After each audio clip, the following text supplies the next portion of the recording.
Yeah! It's your boy Boy, and today we're taking a look at the Master Grade GN-003 Kyrios Gundam. And this mobile suit is from the popular Mobile Suit Gundam series, Gundam 00. And for those of you who don't know, I haven't watched it, shut up. But I'm glad to have this model kit, because he's supposed to be the Mark I version of the Kyrios Gundam, one of my favorite Gundam designs ever, also from 00. And just like his upgraded form, this Gundam can transform. We'll get to that later. But for now, the sculpting on this guy is pretty good. For those of you who don't know, this is a Gundam plastic model kit, aka Gunpla, which means you have to build it and paint it. And for those of you who haven't paid attention to the beginning of the video, the sculpting on this guy is pretty good. I didn't paint this model kit, but that's because I don't think he really needs it. The model kit looks fine right out of the box. But he's not my favorite Gundam design. That will go to his upgraded form. But that's not to say that this mobile suit design is terrible. This is not my favorite, but I do love that head sculpt. But that's probably because I used the eye stickers. Yeah, slightly annoying, but it doesn't look too bad. What is pretty bad? There's supposed to be these little wing fin things on the legs, but on my copy, one of them was broken straight out of the box. Good stuff. But besides that issue, the rest of the model kit feels very solid. Except for the back kibble. This measly little tab is way too loose to hold up this gigantic protrusion from his back. But also, the cockpit's hinge joint is way too loose. And believe me, that word is going to be a lot more common when we talk about the accessories. In addition to those open hands, you get a pair of fists, grabby hands, which allows you to hold these beam sabers, which look really cool, and those can be stored under his back skirts. And you get a pair of trigger finger hands, which allows you to hold this grip thingy, and that allows you to plug in this included double-barreled gun that has a loose connection. What the heck? Gun looks pretty good as an actual design. It's pretty basic, but it gets the job done. Or you can plug in the other one in his left hand so that he can dual wield what I assume to be missile launchers, but they don't actually open up to reveal any missiles. Dumb. But they have a much better connection to the handles than the gun did. Another way you can put them on the figure is using these included clips with these two pegs on the side. You can plug these into the arms and plug the missiles into there, but it's not worth it. No matter how hard I push down, it won't go in.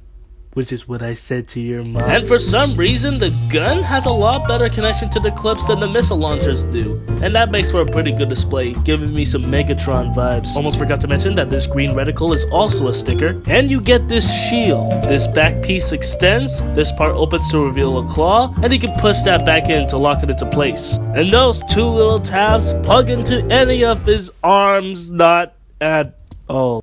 You also get this blade that you can put into the claw shield, and it's the only thing that I've painted and will remain the only thing because I messed it up. And while I do appreciate the option, I am not even gonna make an attempt to get this thing on the arm. Why do I do this to myself? And it's kind of ironic yet disappointing that the figure itself is very solid, but half of the accessories, at least on my copy, are not, discouraging playability, especially for someone with my man hands. But what does re-encourage its playability is his fantastic pose ability. Ball joint at the head, and there's two hinge joints on the neck, which allows him to look up that far and look down that far. And the ball joint allows for some head pivot. Arm moves out. What the f? I swear to you guys, I did not assemble this incorrectly. This shoulder pad flap connecting to the body is necessary for the transformation, and I would be okay with this if it were a bit more common in master grades. You see, the technique of using the shoulder pad to connect the entire arm to the body is mostly used by high grades.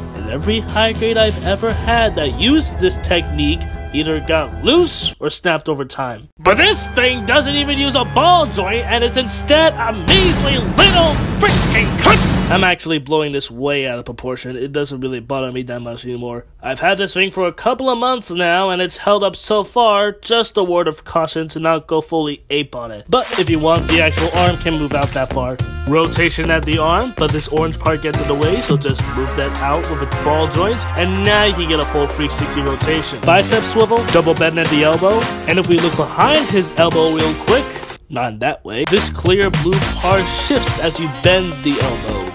Nice, I guess. Kind of hard to see them at first glance, but there are stickers at the bottom of these green orbs on the sides of the arms. I guess the cost is justified now, isn't it? Hinge joint at the base of the wrist, and instead of a regular ball joint, the wrist is instead connected to a swivel and 2 hinge joints. One for up and down, and one for side to side. And the thumb is on a ball joint. No individually articulated fingers, obviously, because it's a Gundam, what you expect. And due to the way this model is designed, he has some side to side of the torso. And if you look at his love handles, you can see more of those shifting blue clear parts.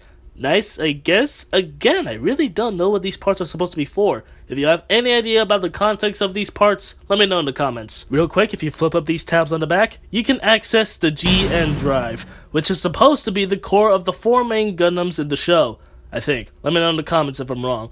And it's supposed to light up the chest when you turn it a certain way, but it requires 2 LED Gunpla sets, which unfortunately are not included. And yeah, forget about it. You can extend the arm out from here, and that gives it a butterfly joint, but that leaves an ugly gap and breaks the sculpt, so I'm not going to use that. You can also use it to make the arm move out a bit more, but again, not worth it. Technically, there is a ball joint at the chest and the waist. Every ball joint can be, but it does allow for that much of an ab crunch. And forget about an arcing back, the kibble certainly doesn't help. And if I open his belly, you can see the unpainted pilot Alleluia Haptism sitting inside of it. Yes, I did not paint him, sue me. There's a ball joint on all of his skirts, but the front skirts have an extra hinge joint, which gets out of the way when you move the leg out, and the leg can move back that far when you move the back skirts. And there's a beautiful spread thigh swivel and the world's first triple bend at the knee. If you think I'm lying, just look. It bends from here, here, and here. Look at that. The ankles function similarly to how the wrists function, meaning that instead of a ball joint, they have an up and down hinge joint, a pivot hinge joint, could have been way better honestly, and are connected to the leg by a swivel. The ankle guard's also on a hinge joint, the heel can move out that far, but that doesn't really help with stability, and the toe can move down, but that's more for the transformation. Same thing with this foot guard. Oh yes, I forgot about one key piece of articulation here. The posability on this guy is amazing, a true master grade staple, but due to the nature of the design, you're not gonna get anything too dynamic. I'm sure you guys can get creative, but this is the best I can do. Another master grade staple is the size of this figure. Size comparison time.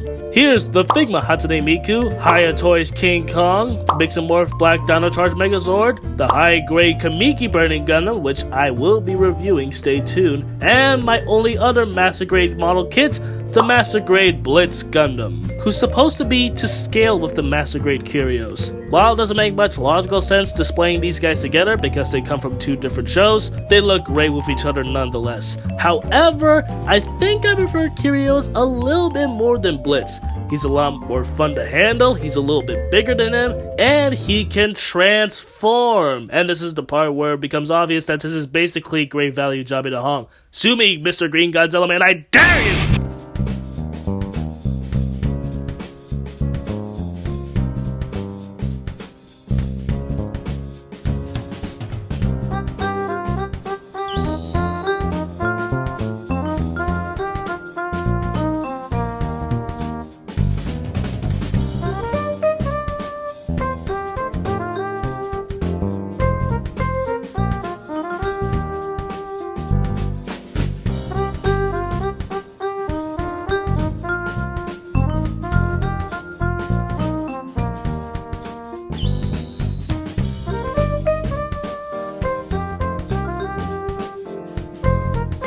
And here we have the jet mode, which is barely even a mode. I'm being a little harsh on this guy. It's obviously a robot folded up into a jet-like configuration, but it's a lot more cohesive than what's typically expected of a transforming Gundam. That is, until you flip him over. This is just straight out of Kibble City and I hate it. Obviously I can't fault the model kit for that because it's trying to be show accurate. What I can fault it for is not being as solid. Some stuff plugs in, but not enough plugs in.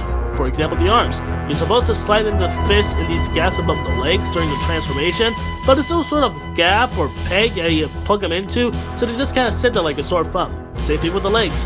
Throughout the entire leg, there's no pegs or connections that keeps everything together.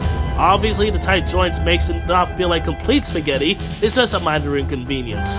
But almost every single part on this guy, minus the cockpit connected to the shoulder pads and the skirts plugging into each other, is pretty much loose. But if you still want to display him like this, you get a stand adapter, but you have to disassemble his butt a bit to get it inside. Just like in real life. I have no idea where I was going with that joke. I am sorry, but I don't have a 1/100 Gundam stand, and I refuse to get one because size comparison time again. Miku Kong Megazord, Kamiki, and Blitz. Despite my constant complaints, I'd still argue that the model kit by itself is amazing.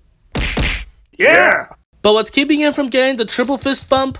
What the frick? Of course you could just buy the model kit by itself, but if you really want the full master grade Kyrios Gundam experience, you're gonna have to sacrifice a pretty penny. But it's not just the price that denounces this guy from the triple fist bump, but also the amount of, well, stability issues, I'll put it. On its own, it's a great model kit and a great introduction for those who want to get into the master grade line. Just be warned that your mileage may vary in terms of stability. And if you want this guy for yourself, why don't you go check him out at the Big Bad Toy Store. I didn't get this model kit from here and the pre-orders are sold out, but I assure you when they're in stock, it will be worth the wait.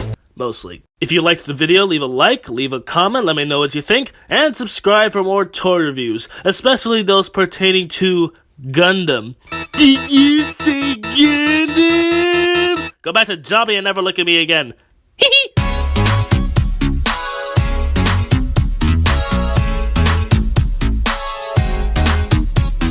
This can't be great value Jobby TheHong without some Transformers, right? Especially Optimus Prime.